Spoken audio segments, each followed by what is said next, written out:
Bonjour chers auditeurs, maa ngi nuyu ku ci nekk ci turam ak santam di leen dalal encore une fois de plus si seen rubrique santé. Aujourd'hui on va parler de l'impuissance sexuelle ou un dysfonctionnement érectile qui peut se définir comme un trouble caractérisé par l'incapacité à obtenir ou à maintenir une érection suffisamment ferme pour un rapport sexuel.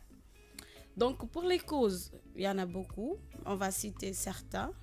yi nga xamante ne moo gën a fréquent déjà il y a les troubles psychiques xel bi il y a les troubles psychologiques aussi toujours xel mi il y a la tension relationnelle dans un couple il y a le manque de confiance en soi toujours c'est psychique ok il y a le stress il y a l'angoisse il y a le tabac il y a l'alcool comme d'habitude yooyu moom ce sont les facteurs clés en général. Donc pour les causes pathologiques aussi quand on dit pathologique mooy yi nga xamante ne feebar moo leen ko jox donc il y a le diabète donc en général le diabète bu yàggee ci nit à fort muy yàgg sa yaram même avec ou sans traitement dafay dem ba daf lay créer le trouble yooyu d'accord il y a le cancer il y a l'hypertension artérielle il y a l'ablation de la prostate chez les hommes ouais parce que qui dit aussi trouble érectile mais c'est chez les hommes donc il y a les maladies vasculaires ñi am feebaru dilatation de leur vaisseau sanguin ñooñu en général daf leen di faat di laal d'accord ça ce sont les causes maintenant pour les symptômes qui sont les signes les signes mooy li nga xamante ne ki ko am nan la war a mën a diagnostiquer ni lii la tel cee jóg parce que quand on parle de trouble psychique quand même loo xamante ne nit ki ko am war na gaaw def prise en charge bi balaa muy gën a law. D'accord? Il y a déjà le dysfonctionnement sexuel. En fait, il y a la diminution de la libido, l'envie diminue. Donc, bu fekkee ni une fois par semaine ou bien tous les jours, il en avait envie, day wàññeeku lu xelam dootu ci nekkati en fait. Parce que quand on dit que c'est psychique, c'est la tête. Lu sa xel nekkul moom voilà doo ko mën a def. D'accord? Il y a le dysfonctionnement érectile, bëgg na mais mënul. Il y a les troubles de l'érection, mu ngi jéem, mu ngi ci mais dafay gàtt. Ou bien bu demee ba taxaw mu bàyyiwaat d'accord il y a l'érection molle dina taxaw mais dafay nooy loolu yëpp ce sont les signes donc c'est des signes yoo xamante ne nit ki bu ko amee rek war na daw dem hôpital donc il y a aussi l'anxiété ki nga xamante ni tout le temps dafay janaxe tout le temps dafay stressé tout le temps dafay angoissé yooyu c'est des signes yoo xamante ne c'est pas à traîner demal gis un spécialiste vous en discutez il va t'aider parce que sinon la conséquence dafay nekk le dysfonctionnement sexuel d'accord donc pour le traitement il y a des médicaments comme il y a les médicaments par exemple il y a les vasodilatateurs il y a les hormones il y a aussi des appareils d'assistance qui sont des pompes qu'on utilise en fait parfois pour may ko doole tuuti il y a aussi le sevrage bu fekkee borom dafay tox cigarette ça il y a un sevrage bi nga xamante ne nii la du tic au tac da nga koy dagg tu arrêtes amul dañ lay may temps amul le sevrage il est brutal en fait il est brusque donc il y a aussi l'activité physique pour le traitement qui est obligatoire pour ça donc il y a l'assistant psychologique aussi psychologie soit psychologique ou chez le psychologue ou le psychiatre mais il y a l'assistance dans ça donc par rapport à ça les spécialistes yi nga xamante ne qui sont concernés ça touche tous les secteurs non il y a déjà le généraliste bi nga xamante ne moo koy déceler moom moo lay dalal sa xel orienter la vers un psychologue clinicien ou un psychiatre d'accord il y a aussi l'urologue nga xamante ne c'est le docteur même qui soigne les hommes par rapport à ça d'accord urologue mi nga xam ne mooy spécialiste bi nga xam ne mooy urologie tout ce qui touche la vessie le sexe et tout okay. Voilà donc pour les traitements naturels ça on a cité que les traitements que le traitement tubaab les médicaments et autres mais le traitement il y a des traitements naturels yi nga xamante ne on l'utilise ici en Afrique et partout dans le monde ça aide un peu il y a des aliments yoo xamante ne à force nga koy lekk dafay augmenter libido bi et ça aide un peu d'accord il y a l'effort physique comme je dis c'est un traitement naturel parce que soxlawul ngay fay nit pour def sport tu peux le faire naturellement donc pour le traitement naturel on a le ginseng fort le ginseng c'est le petit cola le ginseng ginseng, c'est le petit cola. Il y a le gingembre, il y a le clou de girofle, le xorom-polé, qu'on utilise aussi beaucoup sous forme de thé. La nous, non comme on est administré, ça aide beaucoup. Il y a les épices comme le poivre noir, comme gris, il aide beaucoup. Il y a les huîtres. Il y a le chocolat noir, il y a le safran et beaucoup d'eau, comme on le dit toujours, beaucoup d'eau et beaucoup de sport. Donc, Seydina, si tu as des questions par rapport à ça, ou bien c'est ce qu'on avait, en fait, c'est ce qu'on a aujourd'hui, qu'on vous a amené aujourd'hui concernant les troubles de l'érection. Donc maintenant, si tu as des questions par rapport à ça, des questions le Sénégalais lambda qui ne peut pas accéder, en fait, questions yoyu mu koy tourmenté té amul num ko tonto boko mëne poser ñun man ma xol amna ben première question. Oui. D'habitude lan moy psychologue, je veux dire lan moy nek origine la plupart du temps si on se base sur les statistiques lan moy gëna tax nit ñi dem problème sexuel, c'est l'anxiété, c'est les problèmes existentiels, les problèmes au quotidien, lan mo koy indi. De ne pas avoir envie de faire l'amour à sa femme par exemple. Bah oui, quand on dit les problèmes psychologiques, déjà il y a les fléaux qui sont là, les fléaux, la vie de tous les jours, déjà la routine, le stress quotidien. Chaque jour, il y a des dépenses, il y a des problèmes et tout. L'orex, c'est un cas. Donc, pour tomber aussi une femme qui n'est pas compréhensive ou bien qui est aussi problématique que moi, tu n'auras jamais envie de le faire. D'accord. Parce que yo déjà comment t'en sortir par rapport à l'ingay doudou. Parce que le corps ne suivra pas en fait. Effectivement, c'est le cerveau. Le cerveau quand même, c'est la tête en fait, tout se passe dans la tête. Quand il est bourré, il pense à rien. Il cherche un échappement. Lui échapper au lait, moi déjà tu es bloqué, tu peux rien faire, tu as des crises d'angoisse, tu stresses, tu t'énerves pour un oui, pour un non, c'est pas possible. Absolument. Bon, ça veut dire que la base en fait d'un couple, à la limite, c'est la communication. Quand il y a quelque chose qui ne marche pas. Et la compréhension. Et il faut expliquer les choses telles quelles. Et la compréhension. Donc c'est quelque chose, le premier médecin quand même, c'est l'épouse. C'est l'épouse. Momo wara comprendre jëkkëram par rapport à ça, di waxtaan ak jëkkëram. Bañ ci egg ak mom ça parce que dès que tu vois que ton mari est anxieux ou bien ton partenaire n'est pas bien psychologiquement, dang koy sentir du comportement. Pansexuel, impuissance sexuelle, c'est la même chose ou bien non, c'est différent? C'est la même chose. C'est la même chose, OK. C'est dina bismillah. Waaw, jërëjëf Al. Donc man li ma bëggoon laajte rek comme mi ngi wax ci wàllu ay pansexuel ak impuissance sexuelle, érection, molle ak yooyu yëpp dafa nekk loo xam ne maanaam ay feebar la yoo xam ne dafay dal góor mais comme li ñuy wax man dama jàpp ne feebar bu njëkk bi jigéen moom moo koy indi ci góor parce que bëri problème forox xesew yaa ngi dégg ci kii du xeeñ yooyu nit ki du sawar parce que mais mën na nekk comme góor bi comme jigéen bi. jigéen bi laay wax non mën na nekk góor bi. non man waxuma góor ñoo dàq foroxal jigéen bi lu muy ënd lay waxuma kii góor bi donc la xam nga dooy da ngay découragé donc est-ce que aussi jigéen ñi tamit ñoom waruñu di xoolaat par rapport ak seen hygiène par rapport ak seen xam nga léegi la xap jigéen mën na xasaw ubale donc yooyu yëpp dafay nekk loo xam ne bu amee góor bi du am envie am kii est-ce que loolu nekkul cause impuissance sexuelle.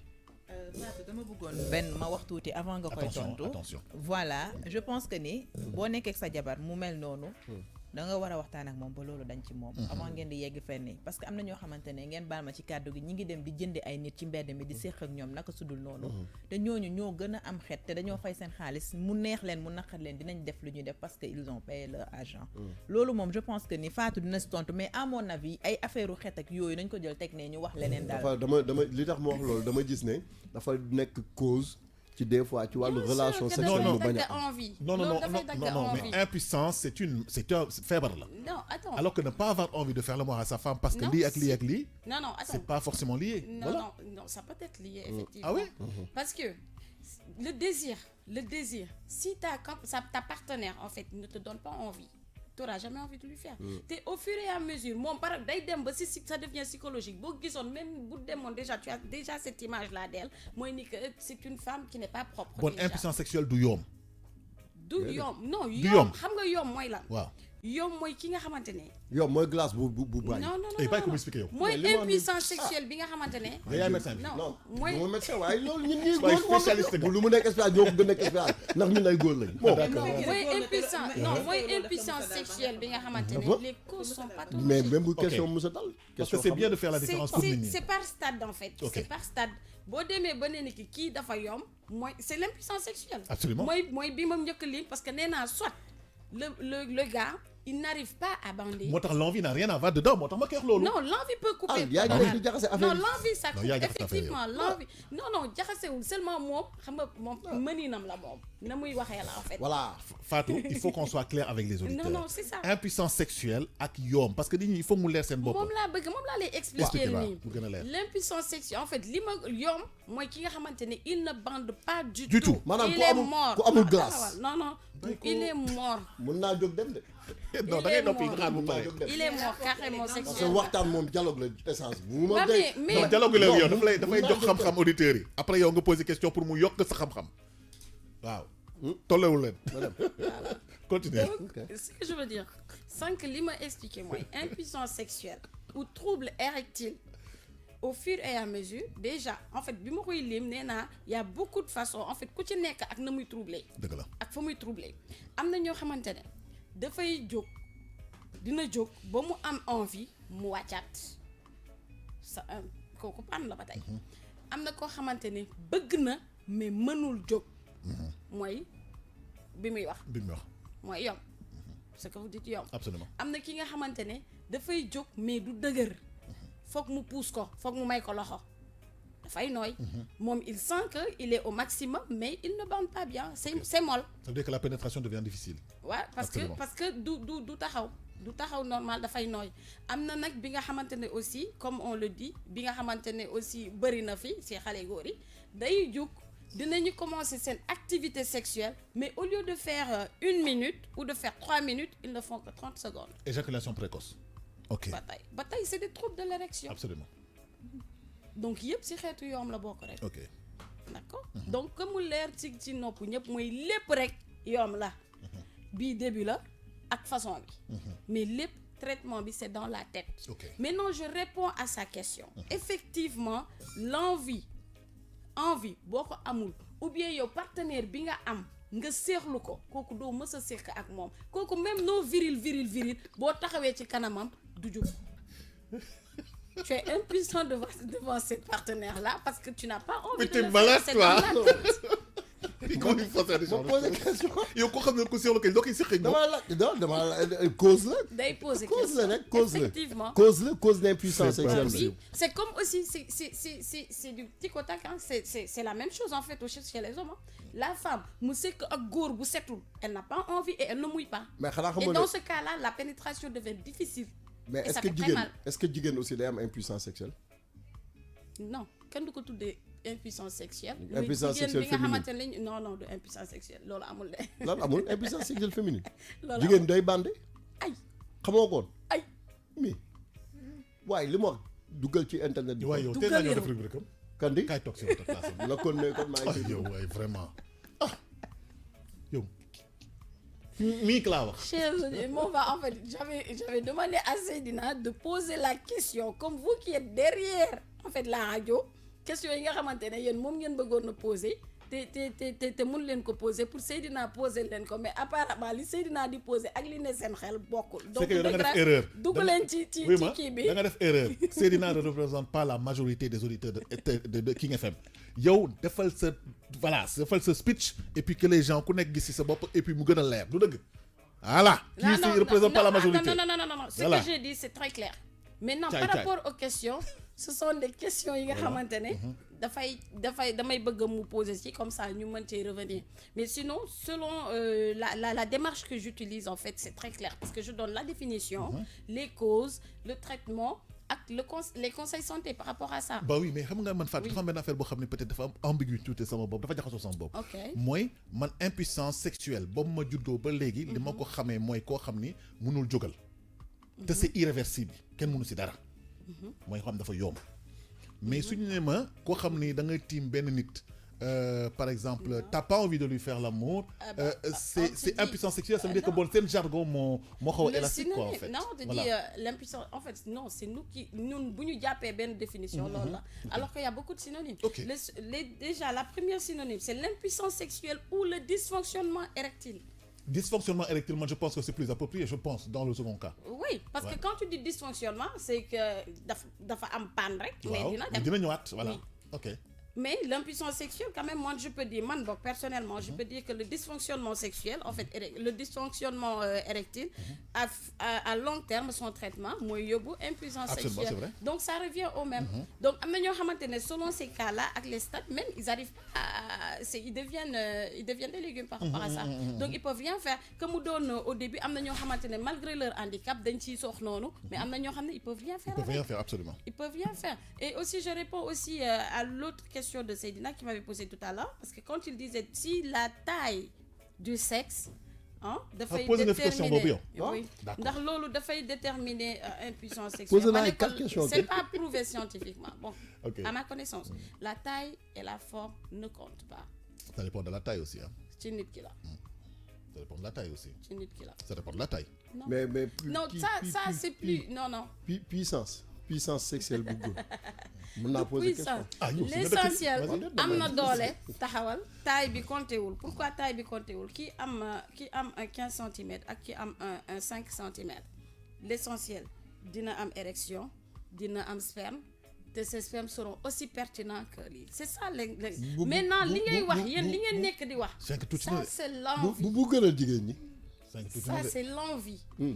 C'est l'envie. Et par rapport à ça, même au plaisir sexuel, la taille, la taille ne compte pas, mais c'est la façon de le faire qui compte. D'accord. Damay poser une question. Quelle est la moyenne normale et le maximum normal? La moyenne normale, ça serait difficile à dire. 8 cm, 13 17, 18. 18 cm, voire 20 cm. Ok. C'est la taille. En érection. 18 20. 20 mooy règle li ñu doon def 25 loolu mooy règle li ñu doon def école bi. 25 nag. ñooñu moom caay la ñu sol. kay double des na caay la ñu sol. 25 nag. ma xool ko. Voilà, ma ngoog. ma wax la waay. Voilà, d'accord. N'ayez pas de complexe suivant votre taille, voilà. Soyez jonge leen wala ngeen saay rek, c'est tout. Et puis voilà, ce serait bien. C'est juste ça, il n'y a pas de problème. Parce que la taille, en fait, ça ne compte pas trop. Parce que la femme, yàlla daf ko bindee noo xamante ne elle est élastique fu doom génn moom. Et puis comme on dit aussi, amna ay jigéen yoo xam ne Iran Ndaw mës na def benn amna jigéen yoo xam ne dañu xat tamit fi ngeen laal baaxul fi ngeen laal dafa amna jigéen yoo xam ne dañu xat comme jigéen yoo xam ne peut-être voilà quoi. Elles sont baillantes. Bah oui, mais lépp loo gis rek tubaab bi moom indi nañ fi façon bu ne suñu maam aussi bàyyoon nañ fi lu ne pour lubrifier. Il y a des lubrifiants naturels comme il y a des lubrifiants yoo xamante ne pharmaceutiques. Taille normale taille normale ci góor bu normal laax de waxuma ci këtt yi taille normale 7 la ba 8 mooy longueur mais en érection lañ la wax non repos la boobu ça c'est repos mais bàyyi ko mu terminer waaw vas-y loolu la expliqué lii nañu gëm ne ñun encyclopédie ak yi la science voilà exact lii lañ gëm léegi taille circonférence bi day nekk 10 centimètres le diamètre kii bi waaw mooy normal bi bu fekkee ne kii mais 20 centimètres moom buy nelaw yow buy nelaw nga wax non buy nelaw nattal 5 centimètres nga xool ndax bu yeew yërëm naa borom kii doo ñu abal centimètre waaw yow ay déet ëpp naa def nañu waxal li si des non en érection ñaata la nga kon ne en érection ñaata la en érection nga day dem ba 15 voilà ma ngoog c'est ça qui est normal c'est la fourchette ma ngoog c'est ça voilà ma ngoog de 15 à 18 centimètres voilà maintenant l'impuissance sexuelle je pense qu'on a voilà on a parlé c'est bon contexte lay amee ak lan léegi lan mooy léegi lan mooy lan mooy solution bi parce que approche psychologie bi dafa am importance c'est-à-dire que ku am loolu kenn waru ko rejeter comme tu as dit tout à l'heure entre un mari et une femme il faut que la femme comprenne que son mari lii moo tax mu am panne sexuelle mu mun ko baal même si elle a envie effectivement mën ko baal sax mais il y a un moyen de se satisfaire ou bien même d'être avec il y a un moyen de se satisfaire dans un couple sans pour autant mu am pénétration pardon oui l'homme peut satisfaire sa femme sans pour autant la pénétrer. C'est pas forcément qu'il y ait pénétration pour qu'il y ait plaisir. C'est le but recherché, hein. C'est la finalité, je pense, la pénétration. Bah oui, mais à défaut de l'avoir, ku amul yaay namp maam. Ce que je veux dire, loolu warut a mën a baare et puis jigéen comme je dis, c'est le premier médecin de l'homme. c'est le premier médecin son mari bu amee panne sexuelle wala même avant muy egg ci stade boobu rek yow sa jëkkër ou bien ton partenaire bu anxieux rek yow de son comportement tu peux savoir tout ça. Absolument. Donc yow tu as le rôle de régulatrice en fait jéem ko wàccee jéem ko tempérer ba stress boobu bu fekkee ngeen di waxtaan en fait la communication qui est le socle moom mooy début bi moom mooy départ bi mooy fin mooy lépp en fait mooy base bi donc bu ngeen di communiquer di nga xam déjà fan mooy faayam fan mooy problème am yow loo ci mën a éviter nga éviter ko parce que nit ki du ñëw ak stress am jógee liggéey wàcc liggéey ak coonoom ak problème am yi mu àndal déjà dehors nga ñëw di ko ci yokkal yeneen donc c'est à la femme de comprendre son mari côté boobu. Donc nga xamee ni que jigéen mën na impuissant loo jëkkëram. dëgg la ci ay problème rek. mën na impuissant loo jëkkëram. Une question. te jaasul kenn. li nga wax nii ça va libérer beaucoup de gens. parce que les gens vivent ça. te xam jigéen naa lu ñu ko ñemee naan. voilà. non problème il y a des hommes yoo xamante ne même suñu amee ñaari jabar seen kër ils ne banderont jamais devant leur femme. mais bu ñu génnee ci biti rek satisfaire donc c'est parce qu'à la maison il y a un problème. y a un problème léegi man une question donc jigéen yu bëri ñoom ñooy tax seeni homme di uti ci biti. tu dois être le refuge de ton homme. Tu dois être la protectrice de ton homme par rapport à ça yow yaa war a mën a dimbale sa borom kër yow yaa war a mën a jàppale sa borom kër mooy li ñuy wax rek li maam yi doon wax ni que da nga war a nekk en fait comment je vais dire sa confidente l'autre toi en fait donc moom bu amee njaxare ci biti balaa ko mën a wax qui que ce soit yow la war a ñëw wax yow la war a ñëw waxal ba pare donc loolu en fait ce sentiment de confiance là yow yaa ko war a instaurer yow ci sa couple sa relation loolu mooy tax sa jëkkër lu mu xam mu wax la lu mu envisager mu wax la donc toi tu es son premier secours mais bu fekkee ne yow du la wax dara bu génnee ci biti c'est qu'il y a un problème entre vous deux. Mais tu sais man dafa am benn affaire boo xam ne peut-être les gens ne peuvent ne pas être d'accord avec moi.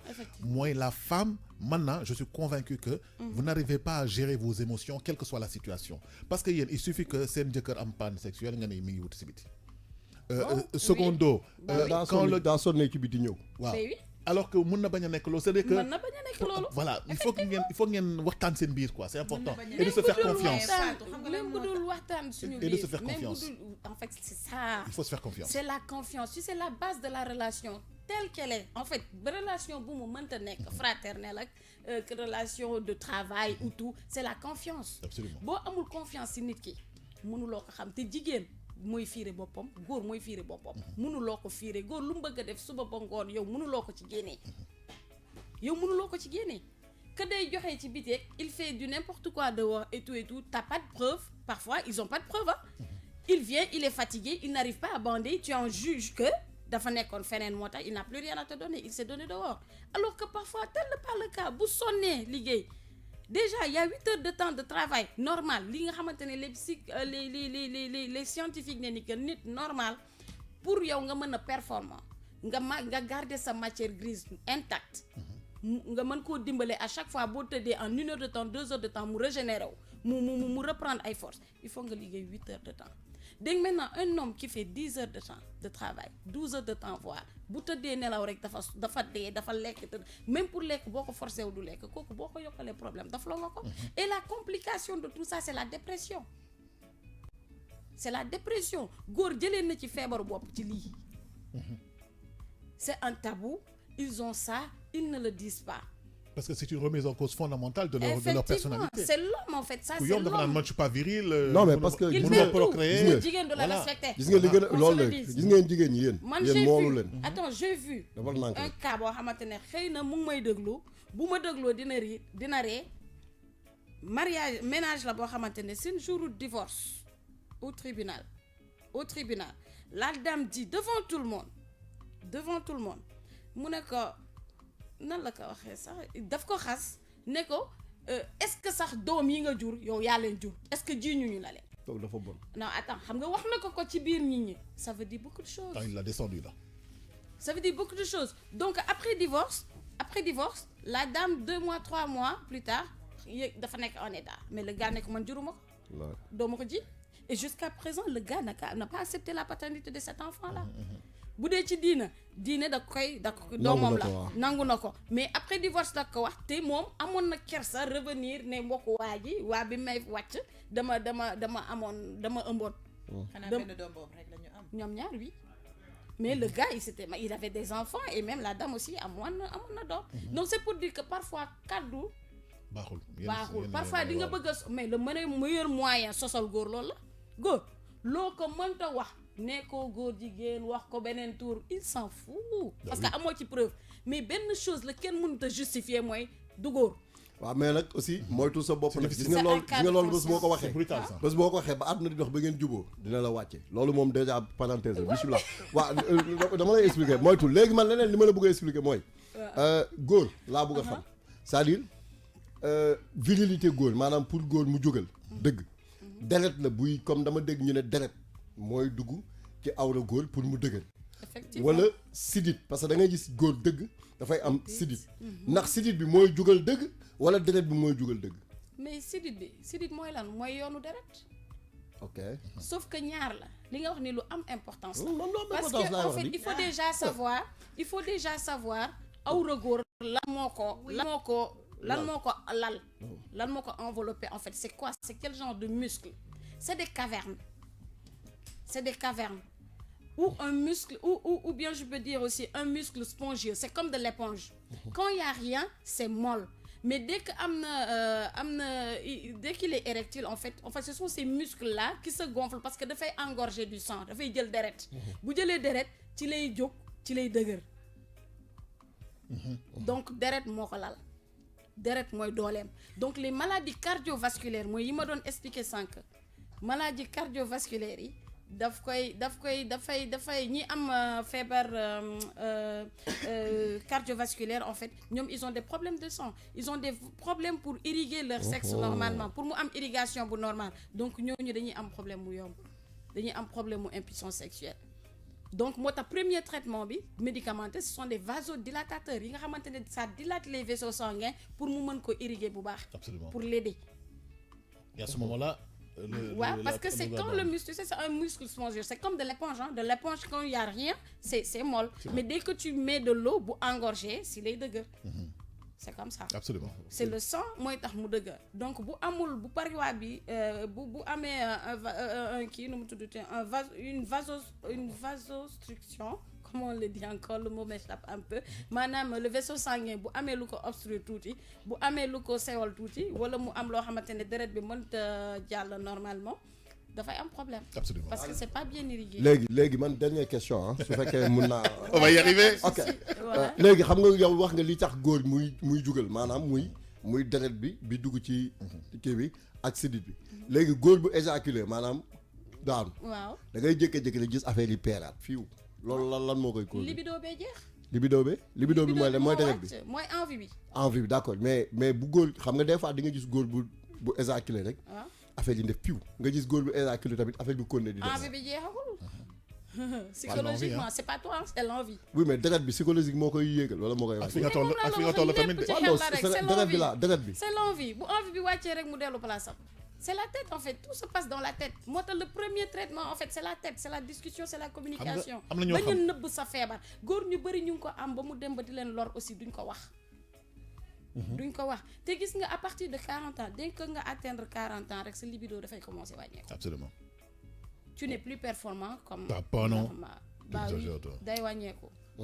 C'est prouvé scientifiquement dafay jàllale. ma jàllale waaw. non mais li mu wax ni lu am solo. léegi nag c'est important léegi nag bu fekkee ne loolu am na. léegi mën naa poser benn question. sport. xam nga yenn saay nit dina toog lu yàgg amul ak deful voilà góor gi comme jigéen ñi. góor gi ñëw voilà xam nga dafay indaale benn genre xiif genre moom naan dafa naka xuuñ loolu lañ koy waxee n'est-ce pas. gratte waaw. voilà mu nekk si rek si kaw jigéen gi ainsi de suite loolu ban stade naka lañ ko mën a définir en matière sur le plan médical. C'est juste l'envie. C'est juste l'envie. Bah Tout oui. est conditionné par l'envie en fait. Tout est conditionné par Le gars l'envie, qui tout est éjacule conditionnement, facilement, oui. trop vite. Sauf que parfois, l'éjaculation précoce dont on le dit, parfois c'est pathologique. Entre les deux érections, il y a Voilà. combien de minutes là d'habitude 15, 22, c'est quoi, c'est quoi Non, le ça temps? dépend. Ça dépend Ça tout le dépend. temps de l'envie. Moi, li mu doon expliquer sànq am na ñoo xamante ne dès qu'ils éjaculent, ils sont morts. Il faut que ñu récupérer au moins 30 minutes, Ok. au moins 15 minutes. Mais am na ñoo xamante ne ils finissent, ils enchaînent. Ku nekk ak la la yàlla may. mooy ñi naan ndox mu bëri. Mooy ndox ban genre Ouais, mooy ndox beaucoup kooku d'eau. non ndox bi ndox bu même bëri de ne l'eau. bii nii booy naan ndox de l'eau. booy naan ndox bu bëri De l'eau. yàlla mun na laa dimbale Ça ba aide beaucoup. gàllankoor boobu daal dama leen koo may rek boobu dama leen koo may rek dama leen koo may nii rek non non li may wax nii gars yi xam nañ ko de Effectivement, gars yi il xam nañ ko faut de boire beaucoup d'eau. Il faut boire beaucoup d'eau, surtout pendant le nit rapport moom ku la sexuel. dàq naan Moi, ndox dès que tu finis aussi. non avant rapport ban pendant avant Non, avant même pendant. waaye avant pendant doo tal naan mais soxna si non, dafa nànk je dis, rek non, attends, je dis pas l'acte sexuel. Je dis le rapport. rapport mooy leen si Attends, mari ngañ le rapport déglu ma waxu nit laa lay wax. mën nga nekk tëju sa néeg. Tu fais pas un rapport. Tu peux faire un acte sexuel. Des actes sexuels, 2 actes sexuels, mais un rapport. la mooy différence c'est-à-dire te nga déglu te nga noppi. Rapport, man, je dis, le rapport c'est quoi déjà? C'est l'ambiance déjà créée. Nga futteeku mu futteeku nga nekk ci biir néeg. loolu mooy lan C'est mooy le acte rapport. C'est le rapport sexuel. L'acte maintenant, c'est quand il y a la pénétration. Te l'acte mën na def 3 fois, 4 fois selon nit ñi. est-ce Xool que am na kenn ku ne 40 ans suñ ko weesoo suñu libido jeexul te je suis d'accord avec toi ex.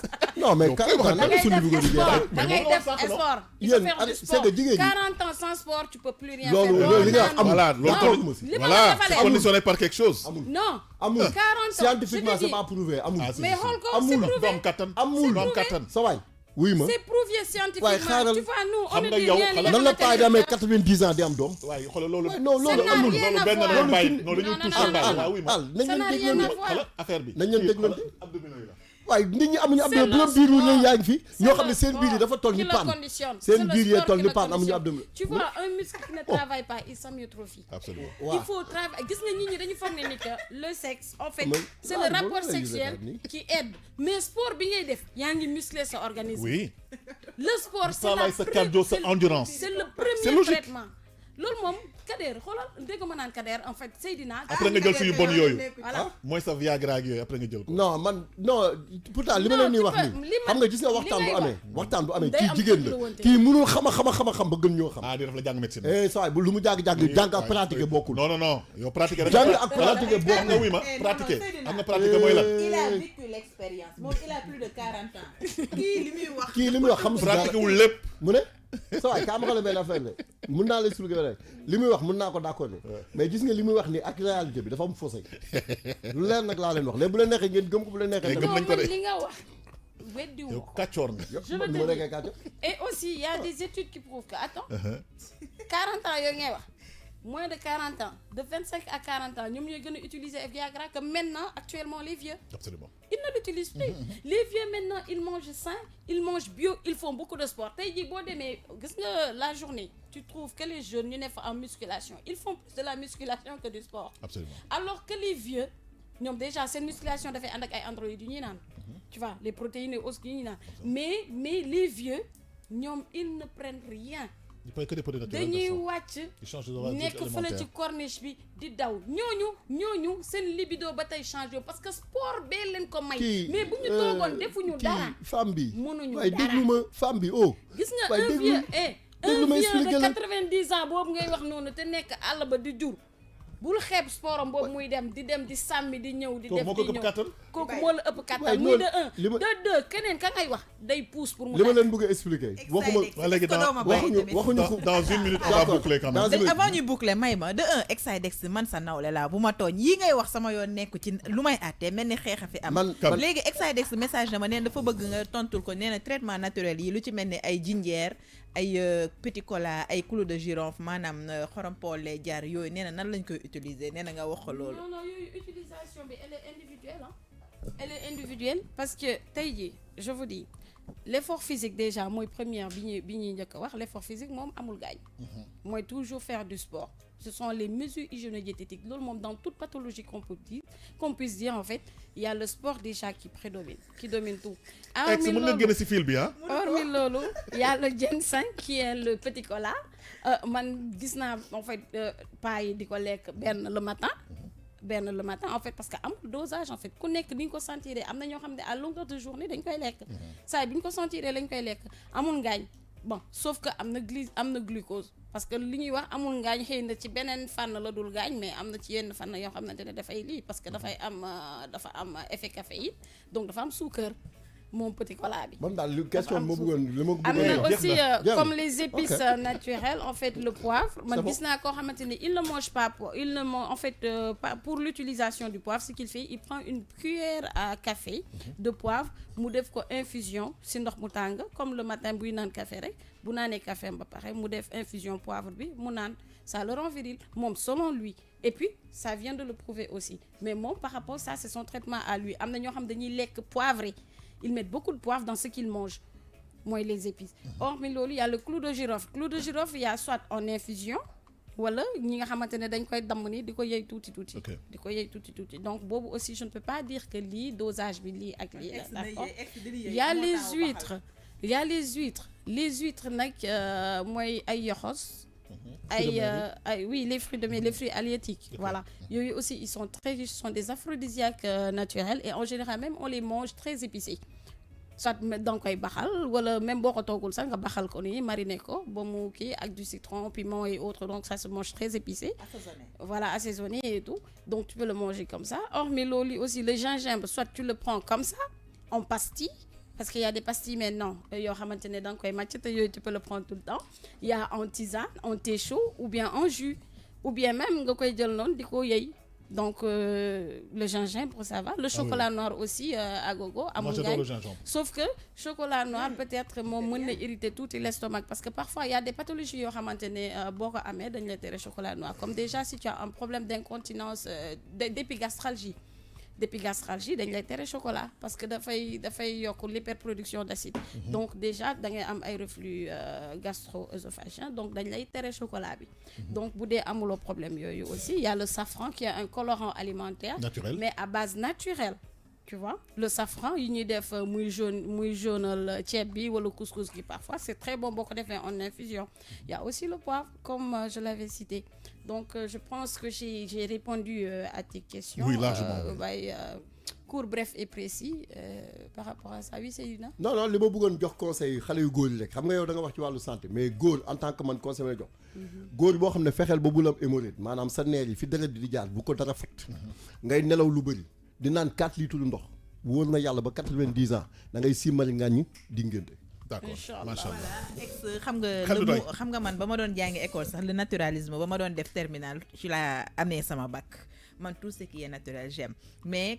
par rapport ak sa question bii nga ma laaj clou de girofle bi comme ça yow tu passes tout ton temps à la radio et à la télé c'est pas la peine ngay jël sa temps di ko infuser mën nga ko def sa sac foo toogee rek di croquer ndànk maa la may boobu dégg nga merci beaucoup Fatou Camara voilà le temps de dire au revoir aux auditeurs ok maa ngi leen di jaajëfal j'espère que li ñu indi woon tey ci impuissance sexuelle ou dysfonctionnement érectile dugg na ci seeni nopp te xaw na leer tuuti ma di leen remercier aussi di leen wax ne rendez-vous bi tout le temps fii la à 7h45 donc bu leen ko di raté ñu ngi jéem aussi maa ngi jaaraat encore di ko wax du leen dugg ci site bi question yi ngeen bëgg ak feebar yi ngeen bëgg ñuy traité ngeen di dugg foofu di proposer donc ñun aussi ñu topp selon seen bëgg-bëgg ma di leen jox dig daje mercredi inchallah nous allons traiter de mercredi on va parler de nekkal ci yoon wi rek bul wàcc en fait cette semaine-ci c'est la semaine des hommes on va parler de la prostate ok waaw mi nga xamante ne sonal na góor ñi rus nañ ko yóbbu hôpital